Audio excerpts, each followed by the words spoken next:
Welcome to Mother-Daughter Projects. I'm Steph. I'm Vicki. 1 year ago, we shared how we put down this floor coating in Steph's garage. And today we're going to share 5 things you learned in 1 year about the RockSolid coating.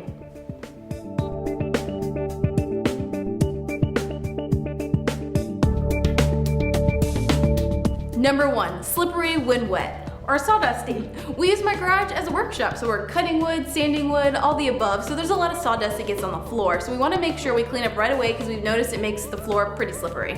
Steph also uses the garage to park her car. And when my car has been in the rain and I drive in, then water will tend to pool up on the floor, and if I walk on that, you're right, it's slippery. Also, the water will go to the sides and might get stuff wet, so I make sure to clean that up right away. But in general, it's not slippery at all. That's true. I walk in here barefoot all the time and it is not slippery at all. Number 2, scuffs and scrapes. We have noticed that it scratches and scuffs, but it really isn't a problem. Again, this is a working garage, so it's more of a cosmetic thing than anything else. But you can see where we pull trash cans or buckets out, there are scratches on the floor. Number 3, hot tire pickup. So I started to notice where my wheel sits on the concrete floor that some of the product is coming up. And so I contacted the company and they said that they're not exactly sure why it happened, but there's many factors. And one of the factors could be that the concrete underneath the product was weakened, maybe even when the concrete was laid, and that weakened concrete could be coming up and that's what's causing the product to peel. So whatever the issue is, I wanted to fix it. So they said what I need to do is peel up anything remains that needs to be peeled up, then use a product called NEK to clean the surrounding areas, and then apply the RockSolid floor coating again and see if that fixes the issue. So we're gonna try that today. We started by pulling up any loose coating around the spots that had already come up. To our surprise, there was a good bit of loose material around these spots. We kept scraping away and 2 of the spots became pretty large. You can see here that the loose coating had a layer of concrete on the back.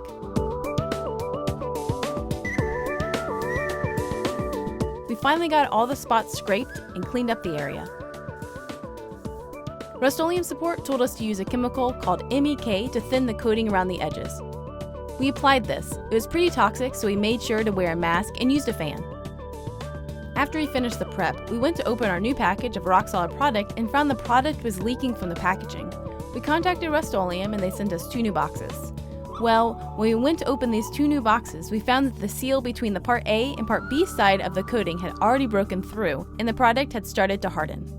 Another email to Rust-Oleum support and we got 2 new boxes. This time there was no issue with the product.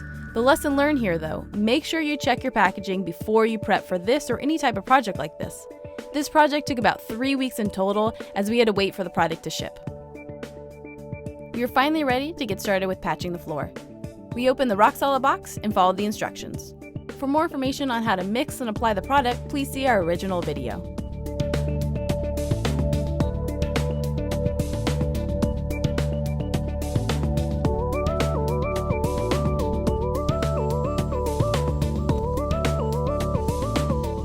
We started by using the included paint roller, but it wasn't covering so well, so we used a paintbrush. The challenge here is there's a little bit of a raised edge where the product was missing, so we wanted to get enough of the new product in there to level out with the original product.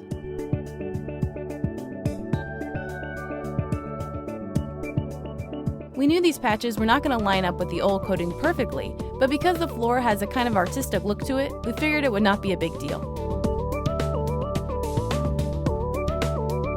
This is what it looked like once it dried.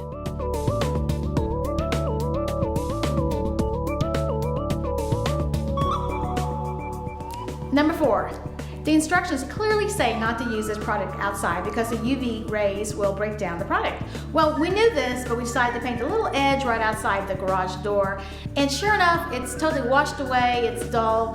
It's definitely not a product that can be used outdoors. So today we're going to use a outdoor concrete paint to fix that, and we're going to use a gap filler to fill in a little gap that's in front of my garage. We started by sanding the old coating. Then we used a heat gun to loosen the old caulking.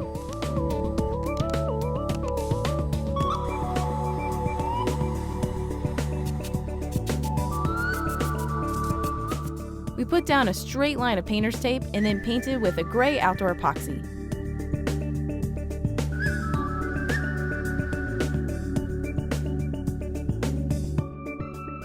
Once this dried, we remove the tape to reveal a nice clean edge.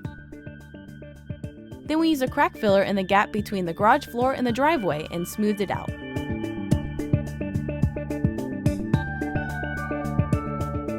Number 5, cleanup is a breeze. As we mentioned, you want to get sawdust and water off right away, and it's easy to clean up with a broom, with a squeegee, with a leaf blower. Also, the maintenance of this floor is really simple. You just pretty much clean it with water and you're good to go. Also, I accidentally got some spray paint on the floor a couple weeks ago, and I came in a day after, cleaned it right off the floor, and it came right off. Overall, I love the look my floor gives my garage. Every time I walk in, I just love the professional feel it has. I also like to walk barefoot in my garage. Because the floor is nice and sealed, it's not hot or cold, it just feels really nice, and the floor is not slippery at all, so I'm usually barefoot when I'm in here, but not when I'm using power tools. I wear my steel-toed boots for that.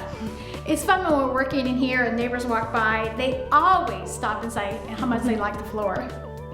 Yeah, and if you want to see actually how we installed the product and the prep work that went into it, there's 2 videos you can check out, and those are in the links below. For more how-to videos, visit us at motherdaughterprojects.com. Steph also uses this to park her garage. She also uses it to park her garage.